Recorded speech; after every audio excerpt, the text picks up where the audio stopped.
ప్రపంచములో ప్రార్థనకు మించిన ఆయుధం లేదు. దేవుని పిల్లలారా, వాక్యాన్ని జాగ్రత్తగా మనం ఆలోచన చేయాలి.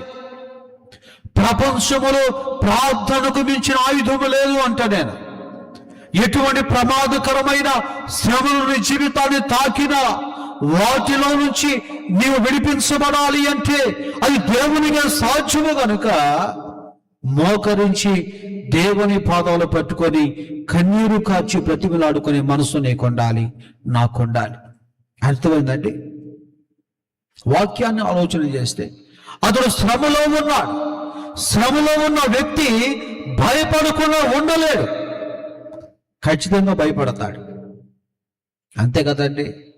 నిజంగా శరీరంలో చిన్న బలహీనత వస్తేనే మనం భయపడిపోతాం.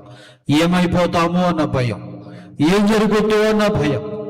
ఖచ్చితంగా చిన్న చిన్న బలహీనతలకే మనం భయపడతా ఉంటే ఒక శ్రమలో ఉన్న వ్యక్తి భయపడకుండా ఎలా ఉంటాడు? భయపడతాడు.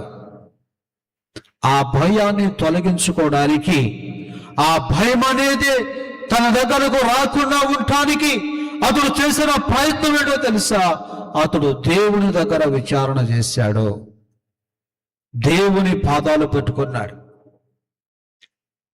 దేవుని ఆశ్రయించాడు. ప్రభువా, నేను శ్రమలో ఉన్నానయ్యా, భయానుకూలమైన పరిస్థితుల మధ్య ఉన్నా.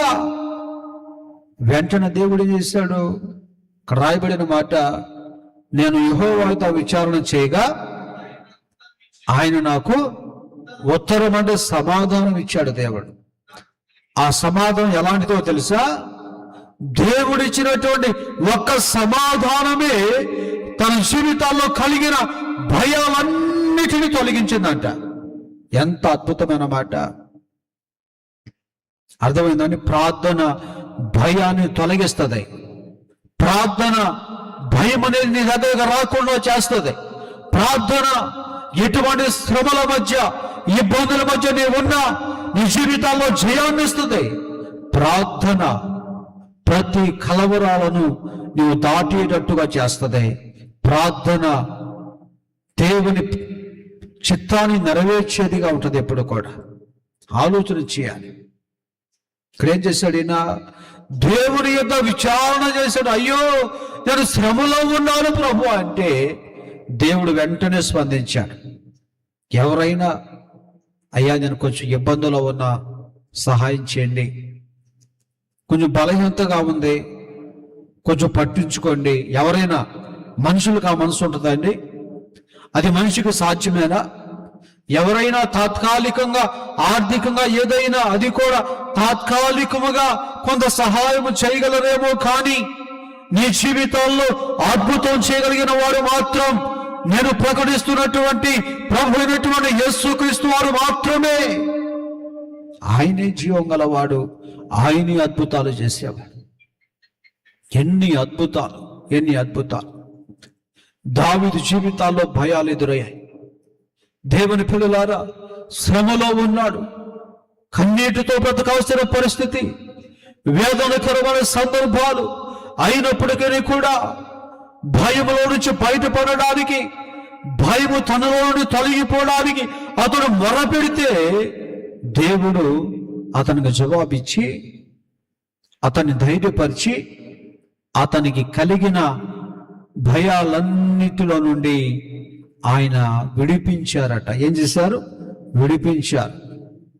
నిజమే కదా? ఒకటి, దేవుని వాక్యము నీ హృదయములో ఉంటే భయము నీ దరి చేరదు. రెండవది, దేవుని దగ్గర విచారణ చేసే మనసు నీకుంటే భయము నీ దరి చేరదు. దేవుని పిల్లలారా, లోకములో పరిస్థితులు అనుకూలముగా లేకపోవచ్చు, లోకములో ఇబ్బందులు ఎదురవచ్చు, లోకములో అనేక పోరాటాల మధ్య ఉండవచ్చు.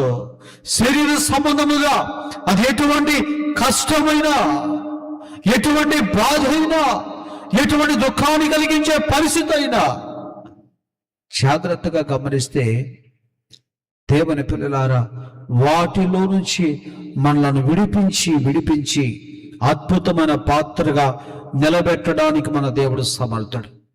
దేవుని వాక్యాన్ని గమనించాలి.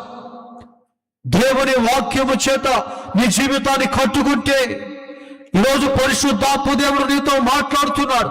నీ ముందర ఎటువంటి శ్రమ ఉన్నా, నీ ముందర ఎటువంటి ఇబ్బందికరమైన పరిస్థితులున్నా, యేసు నామములో ప్రతి పరిస్థితిని దేవుడు మార్చబోతా ఉన్నాడు. దేవునికి స్తోత్రం.